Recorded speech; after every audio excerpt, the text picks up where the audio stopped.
I am obsessed with post-traumatic memoirs. If you're obsessed with reading the memoirs of celebrities who had traumatic childhoods and you really want to get into the backstory behind their lives and their art, and you think that has something to do with your post traumatic background, but you're not sure exactly what, I get it. Hi, I'm Dr. Robin Koslowitz, YouTube's post traumatic parenting expert. In this channel, we talk about all things post traumatic parenting and post traumatic peopling that help us understand our traumatic selves and understand how trauma impacts self. Does this interest you? Does this sound like you? Are you also a post traumatic person who's been reading a lot of trauma memoirs? Because today we're going to be talking about the woman in me, Britney Spears, and her traumatic childhood and what we can learn from it. If you like this kind of content, click subscribe below so you never miss another episode.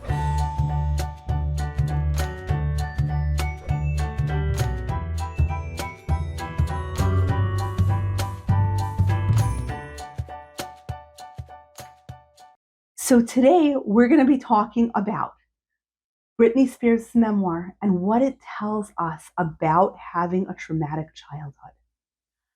So if you read The Woman in Me, and you read Britney's story, and of course it's fascinating just to, sort of revisit those years and like those memories. I know Britney's life was kind of peripheral to mine. Like I heard about her in the news every so often. I'm not a huge fan of music, so I wasn't like following it. But, certainly the whole world remembers when she shaved her head and, her life was very publicly chronicled. She made the paparazzi a heck of a lot of money. So it's been in our consciousness for a long time. But now we get to hear her version of what it was like when she experienced it. And the two most important themes that I want to talk about and think about are objectification, what it means to be an object. And I don't actually necessarily mean being a sexual object, being an object in terms of Britney Spears being, reduced to pinup status, right? That's not what I mean by objectification, because Britney was set up for objectification by her family from a very, very young age. And underneath objectification is people pleasing and trying to buy love through people pleasing.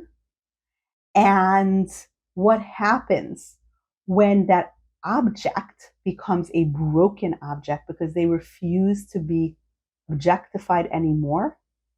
And very, very often, the objectified person becomes the broken object when they themselves become a parent. So let's unpack that a little bit. So you have Britney Spears, and as Alice Miller describes in The Drama of the Gifted Child, she describes her childhood, like her actual, like being 4, 5, 6 years old, as pretty idyllic, growing up in the South, and everybody would come to her house, and it was fun, and her parents were the fun parents in town. She makes it sound pretty good. But if you read between the lines, and I think Alice Miller points out that very often we have a psychological need to describe our childhood as idyllic, even if it was anything but, because we need to believe that there was a time of pure innocence and joy. Because if you read between the lines, there was a lot of drinking. There was a lot of legacy of trauma and of her parents having been raised in traumatic circumstances that were being reenacted in her childhood. So it wasn't as idyllic as she describes it. And you can sort of see those themes seeping in. She'd like to believe that it was idyllic and wonderful, but it may not have been so idyllic and wonderful. And then she has this talent for singing and dancing and gymnastics, and she starts taking all these lessons, and she plays basketball, and she's just a kid, and gets to the attention of a town scout, and then she gets to the Mickey Mouse Club, and she's really learning how to dance and act and sing, and she's meeting all these other super talented kids. But at that point, it was in a really controlled environment where she was supervised and there was a certain level of innocence around it. She has her first boyfriend. You may have heard of him, and she's really it's kind of at that point rather innocent. But throughout it all, there's this strong theme of Britney exists for the needs of the family. She exists to be the good little girl. She exists to give her parents joy. She exists to be pretty and cute and a good dancer and a good gymnast and a good singer. She only exists in the gaze of others. And I think that what started to happen is once Britney started making serious money, she became a source of income to her family, and her family needed her to be a source of income. Now, this is the conundrum of objectification, and we really want to think about that from the Ferenczi paper, Confusion of Tongues. Right now, in the Confusion of Tongues paper, he's talking about incest, but he's talking about a child who is approached by a parent or by another adult who is grooming them for abuse. And the child is speaking in the language of tenderness and love and affection and security, right? If I want a hug when I'm 2, I am not asking for anything sexual. I'm asking for a hug. And the adult is speaking in the language of lust. So the child gets very confused because the adult is taking lust and calling it love.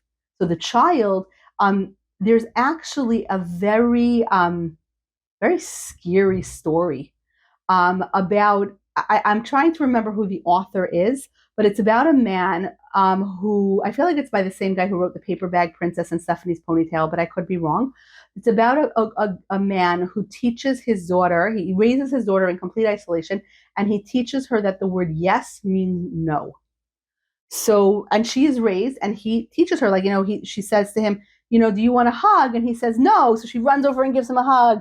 And then he says, do you want more ice cream? And she says no. So he gives her more ice cream. If he says, he says, do you want to stay up late? And she says yes, he puts her to bed, right? Like, so the idea being that yes means no and no means yes. And then a fire breaks out. And the firemen come, and she escapes from the house. The firemen come and they say to her, is there anyone else in the house? And she says, no. She means yes. But the firemen take the no to mean no, so they drive away. And her father burns to death. To me, that is the perfect metaphor for molestation and confusion of tongues, because that is what the adult is doing when the adult is speaking one language, the child speaking another language. Britney was speaking in the language of being a good daughter, being a productive citizen of a family, and doing what her family wants, which we all have an inner child in us who wants to make the adults around us happy, who wants connection and security and love. Adults were speaking in the language of money and business and commodities and objects. So Britney's like a machine, and it's a machine that needs to remain functional. And so they need to do whatever it takes to keep the object working, because they're not speaking in the language of love. They're speaking in the language of commodities and money. 2 different languages, but Britney doesn't know that. In the same way, her producers will say something like, yeah, shoot this very provocative video. People will love it. And then she's vilified in the press and she's shocked because she was told people will love it. By people will love it, the producers meant people will pay a lot of money for it. It will make $10 million. Many, many, many, many teenagers will buy this song, this album, will come to this concert. But Britney is looking for love. So then when she's vilified for doing what she's told to do because people will love it, she's confused, because what she means by love is not money. What she means by love is love. And she experienced a certain extent of that kind of love as a performer when she was on the Mickey Mouse Club, where it was so much more innocent and protected. And she did cute things and people loved it. So she knew that it's possible to perform even in a cool, attention-getting way and get love for it. But this, when her producers are speaking in the language of love, people will love it. They mean, I will make a lot of money off of it. That kind of love it. Not people will love it like, and you will then be praised for it. You will be vilified and they will be mad. And the governor's wife will say she wants to kill you, but their daughters will buy your album. Their sons will buy your album and your poster and come to your concert, right? That's what they mean. So confusion of tongues is very often a hallmark of child abuse. Doesn't mean that Britney was sexually abused. It doesn't say that in her memoir. But there's grooming and objectification are not only about molestation. Grooming and objectification are about any time that the adult has one agenda and the child has a different agenda. The child has a trusting agenda where they want love and support and care and attachment. And the adult is like, money, right? We said this, check out the link we have a link below to the previous video I did about Colleen Ballinger and her objectification of Adam and the way she was speaking. He was like, wow, Colleen Ballinger is my friend. And she was like, I can make money off this kid. Objectification.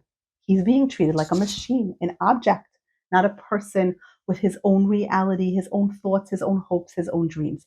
That's what happened to Britney. She was a broken object. Now, when an object is broken, what do? Remember those old-fashioned TVs, and like when the signal didn't come in, we whacked it, and then it would work. When an object is broken, very often, or think of like a flashlight, and as you're trying to get the flashlight to work, you flick the switch a million times. Her family is doubling down on like, hey, make money, do things. They even took control of her body with a conservatorship because the object must keep functioning. I need this object, right? If my car, develops a mind of its own and starts driving around, I'm going to be very upset about that. If there's like a chip in my car that lets my car drive around and do whatever it wants, I'm going to go to a mechanic and be like, disable that chip. I need my car to do what I want my car to do. I need my car to be outside my house at 9 a.m. so at 9:30 a.m. I can drive it to work. So if there's like a self-aware, chip inside my car, take the chip out, please, because I don't need a self-aware a self-driving car would be nice as long as it self-drove to the places I told it to drive to in a safe way. But a car with a mind of its own, yeah, don't want that, right? And what do we do with a broken object? We fix it. Humans, though, are not objects. Humans are human. Humans have their own understanding of the world, their own needs, their own desires, their own drives. And you cannot, take out the chip of self-will in a human the way you can with a car, right? Not that a car has it, but, if my car would develop a mind of its own, I would take that chip out. I would deprogram that. So Brittany's family is like, all right, well, we can put her on meds and we can make her take the meds because she's a conservatorship, which means we get to control everything, even like how much food she eats and whether or not she exercises or goes to the bathroom. So yeah, we're going to put her on some meds that will still keep her pretty and able to perform, but at the same token, will keep her from being an object that develops a mind of its own because we need this object. Now, very often, when do we stop being an object?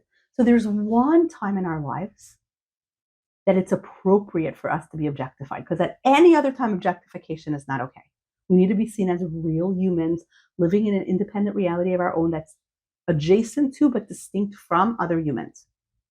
There's one time that it's okay for us to be objectified, and that's when we're mothers. And to a certain extent, fathers, but mostly mothers, when we're an attachment figure. Because to a baby, mommy's not a human with her own independent needs outside of my own. At 2 a.m, if I'm hungry, I'm going to cry. And it doesn't matter that mommy has a busy day tomorrow. And it doesn't matter that mommy just dropped off to sleep because my older brother was crying half an hour ago. And I don't have to tiptoe around whether or not mommy's going to be available and if it's a good time for her. It's 2 a.m. I am crying. I am hungry. I am crying. And mommy appropriately is not going to come into 6-month-old baby's room and yell at him for waking her up. She might have some, grumbled words inside her brain, but she's going to pick up the baby and soothe the baby, change their diaper, feed them, calm them down, and put them to sleep. In those moments, mommy is an object. She's the milk giver, she's the diaper changer, she's the soother, she's the good sound of the lullaby in the middle of the night. And that's supposed to happen. That's natural and normal and appropriate. But here's the thing, you cannot be an object to more than one relationship at a time.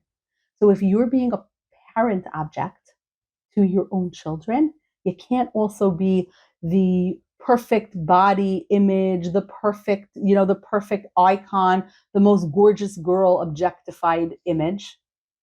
You can't be the earning money for my family object. The only object you can be is the maternal object. So it's not an accident that when Britney became the broken object to her family, when she started lashing out with anger and rage, was when she needed to be the maternal object for her kids, so she couldn't be anybody else's object. And that's when she broke and she got angry, because the proper response to objectification is anger. When you're being objectified, you should get angry, because anger identifies a boundary. And objectification means not only am I not recognizing your boundaries, I am not acknowledging your right to have boundaries. So when people were commenting on Britney gaining weight, because like newsflash, people who give birth gain weight. That's how it was always, and that's how it's always going to be. It's natural, it's nature. Animals who give birth gain weight, humans who give birth gain weight. That's how it is. So when Britney dared not be the object and be gorgeous in exactly the way that the male gaze of the paparazzi wanted her to be, they got mad. They mocked her. You're the broken object. Go back to being the object that we liked. Be that perfect girl that we objectify. Right? And Britney is like, no, not your object anymore. I have these two little boys. I'm their object. I am not your object. And the way they mocked her, the way late night TV treated her, the way Diane Sawyer treated her at the interview, the way she was just vilified and made fun of because of her natural anger reaction. There was that time that she was surrounded by paparazzi. And remember, she's the maternal object. She's with her children.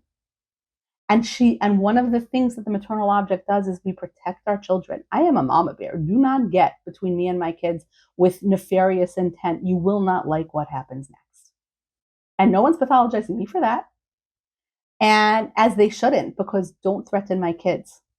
Because mama bear sounds cute and cuddly until you think of what a angry, grizzly mama bear looks like in the wild. You don't want one of those charging you. So yeah, she was a mama bear.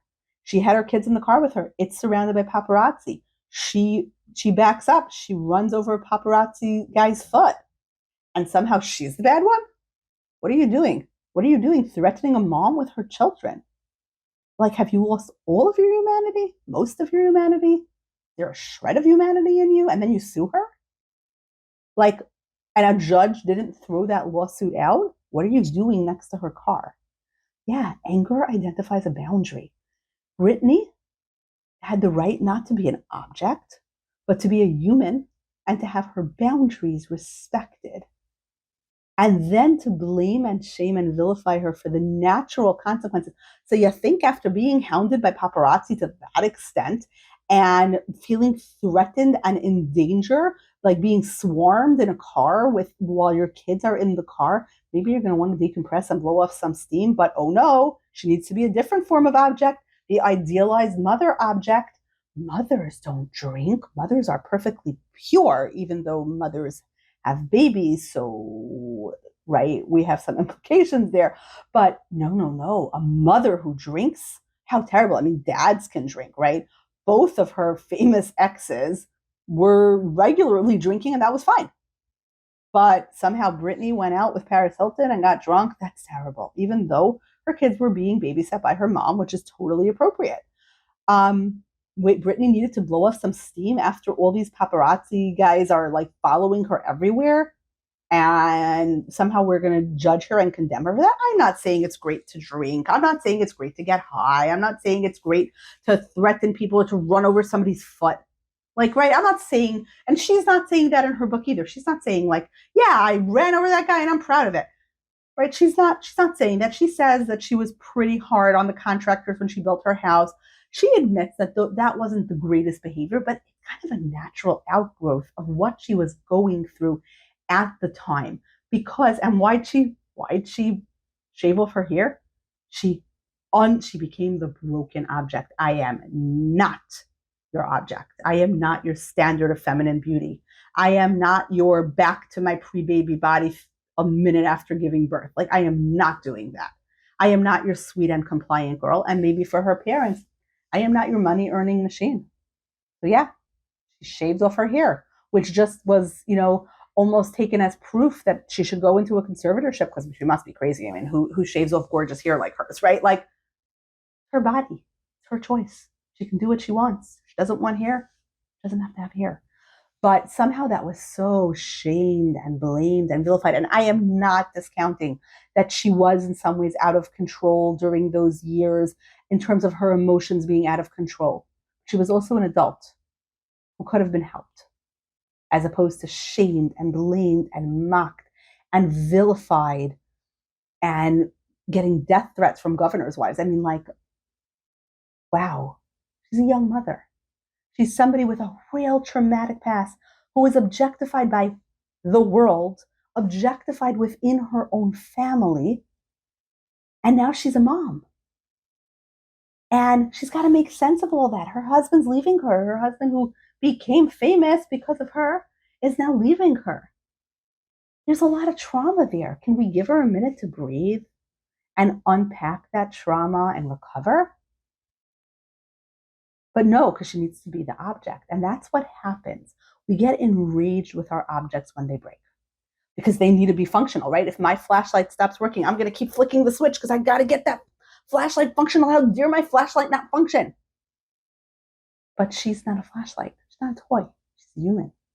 She has the human right to live an independent reality outside other humans, right? She has the right to her own thoughts and feelings and emotions. She certainly has the right to back out of her own driveway without 5 million people banging on her car and jumping on top of it, right? We forget. We see those images of a star like Britney, yelling at a paparazzo, and that image of her angry, like, snarl on her face. We can be like, oh yeah, she's crazy. But is she really? Is that not the response that any mom would have if there's a whole bunch of like big burly men surrounding their car and banging on the windows? Wouldn't we all get enraged and very, very terrified? I think so. So in reading this, now I am sure there are people with other understandings of Britney's life and other understandings of certain stories. This is Britney's story as Britney tells it, as she tells it to herself and as she tells it to us. And I think it's important to honor the narrative that a post-traumatic person wants to bring to the table. So, like, I'm not going to nitpick with anybody, details of like, well, that one time when this happened, she was wrong. She says in the memoir, there were many times that she did things that, looking back, she's not proud of how she acted. But I think we need to think about larger themes about objectification, the broken object, the maternal object, that this memoir really shows us. What this memoir really mostly is a memoir of post-traumatic parenting. So here's my invitation to Britney, not that I think she'll ever see this video, but my heartfelt invitation to Britney is, come join the post-traumatic parenting community. We get it. We've been there, perhaps not with the extent of public exposure, but we've been traumatized. We've been objectified. We've been treated as less than. We've been gaslit about our trauma. We get it. We've been there. We're post-traumatic parents too. So if you're a post-traumatic parent and you have some strong feelings about Britney's memoir, about any of the other memoirs that I've covered, if you have an alternative take on this, if you have some questions, feel free to comment below. Please make sure to like, share, and subscribe. The post-traumatic parenting community really does grow one person at a time. And I so appreciate each and every one of you. I notice every subscriber, and I'm so excited to meet all of you. If you wish this was a little bit more of a give and take, if you wished you could ask and answer questions and chat with me, Instagram is where the post-traumatic parenting community hangs out. You can find me at Dr. Kozlowitz Psychology. and you can interact. I go live every Thursday night and we talk about all things trauma and post-traumatic parenting. So you are welcome to join us. And please check out the Post-Traumatic Parenting podcast, available wherever you get your podcasts. And of course, keep your eye out for the Post-Traumatic Parenting book. It's due out in January of 25, so it's coming. And, are you sensing a theme here? Everything's post-traumatic parenting. So glad to meet you. Till next time. See you next time.